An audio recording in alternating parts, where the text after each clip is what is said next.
Morning freaks.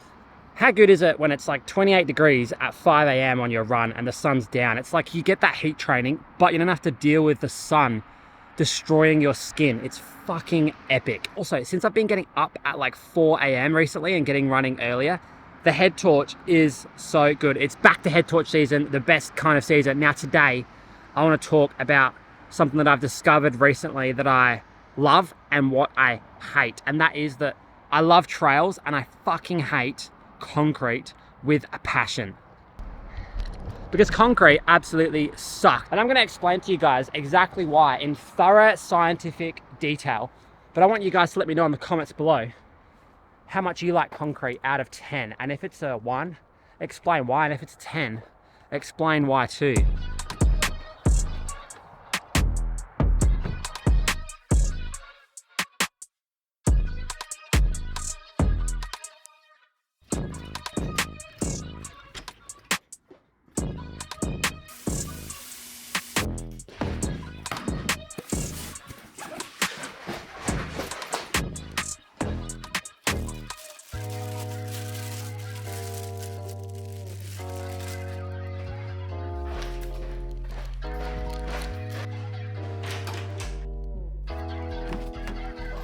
All right, story time. So a couple of months ago, actually many months ago now, in August, I went to Europe. And so I ran pretty much everywhere around Europe, you know, just touring around, looking after the place, seeing what the hell's going on in Europe. It's an absolute fucking slum. But anyways, all that I could run on in Europe, apart from some places, was just concrete. Everywhere I went, concrete. It was like the absolute worst nightmare. And so since then, I've had this absolute disdain and hate for concrete. It just fucking sucks. Story time over.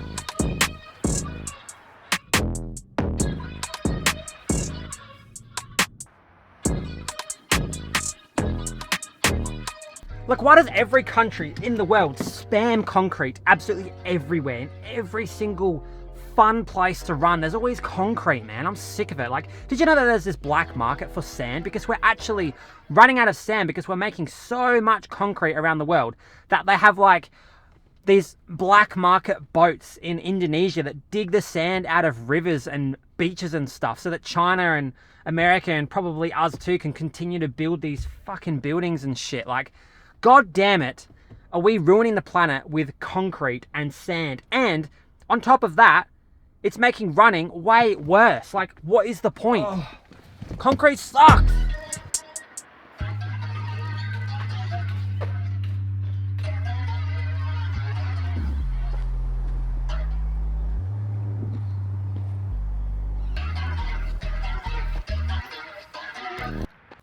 Look, it's just objectively the worst surface. Here's how I kind of rank my surfaces. So at the bottom we have concrete, and then we have road, because that's basically the same. It's just concrete made of something else. And then above that we have the track, because at least it's a little bit softer. And then we have grass, and then we have gravel, and then dirt, and just trails in general. That's like top tier, because I don't want to run on fucking concrete all year long and just get constantly injured.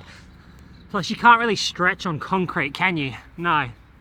Unless you want to get fucked up knees and probably, like, I don't know, hepatitis or something. I don't know. I don't know where you live. You might have hepatitis on your roads. Who fucking knows? But generally speaking, whenever surfaces are really hard, people struggle way more with fatigue and joint stiffness and just general tendon destruction. And here's the thing, this is just my opinion, but if you have a look at the best runners in the world, what do they train on all year long? They pretty much just run around on trails and dirt and clay and anything like that just to keep the impact down, because you don't need that impact all year long. What we're looking for in general non-race specific training is a surface that allows us to run without getting injured and also reduces the impact as much as possible so that we can just run and not have to worry about Achilles issues and stuff like that. That is the goal. See, the best thing about Australia is that every path has a trail directly next to it, so you don't even have to use the path. It's fucking amazing. It's absolutely incredible.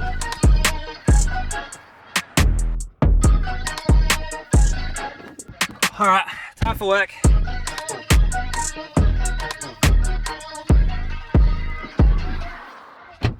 Here's another little fun fact. So Taylor Swift, when she does her world tour, contributes to 8,000 tons of carbon dioxide emitted into the atmosphere.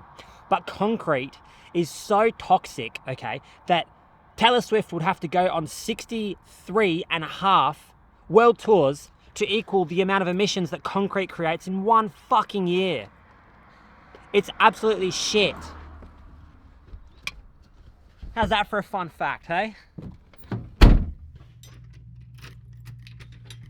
Now, the reason why running on dirt is much slower than running on concrete is because of energy return. So you get a lot more energy back off concrete because it's a hard surface. You can snap off there and you get a higher plyometric effect from the concrete. But this comes at a cost because tissues do not like to do plyometrics 6 days a week for the entire year. There has to be some sort of time in the year where you spend no time doing anything like that and you instead just let these muscles go like soft. I think I've heard Steven Scullion and Steve Magnus kind of talk about this concept of like when you go into a race and you haven't done enough specific stuff on maybe some track workouts and things, and you just lose that stiffness and you feel a little bit soft and sluggish.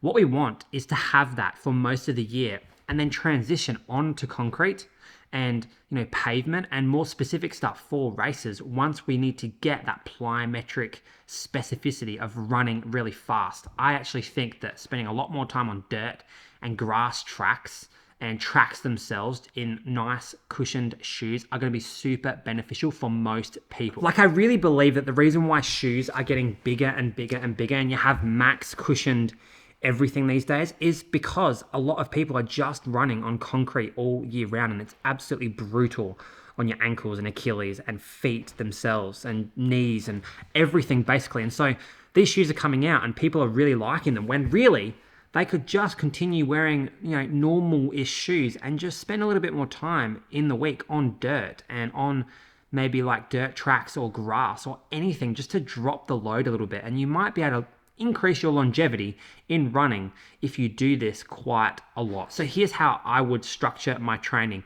If you need a 6-week block of specificity, that is when you're going to be doing all of your specific workouts for the race that you're aiming to be at peak performance at. And that's when you should start to do lots of pavement related concrete running where it's really specific to the running and you're going to get a massive plyometric effect from it. Anything longer than 6 weeks at peak plyometric ability, and you're probably going to get a little bit too stiff through those tendons and joints, and you're probably going to get injured or start to pick up niggles. So I think spending the entire year away from pavement and concrete and shit like that, spending on dirt and grass and trails, and then just coming into that specific stuff 6 weeks before your goal race is probably going to be absolutely perfect. That is my opinion on this. I want you guys to let me know in the comments below what you actually think. Concrete sucks. It's bad for the environment and it sucks to run on. I'll see you guys tomorrow. Bye.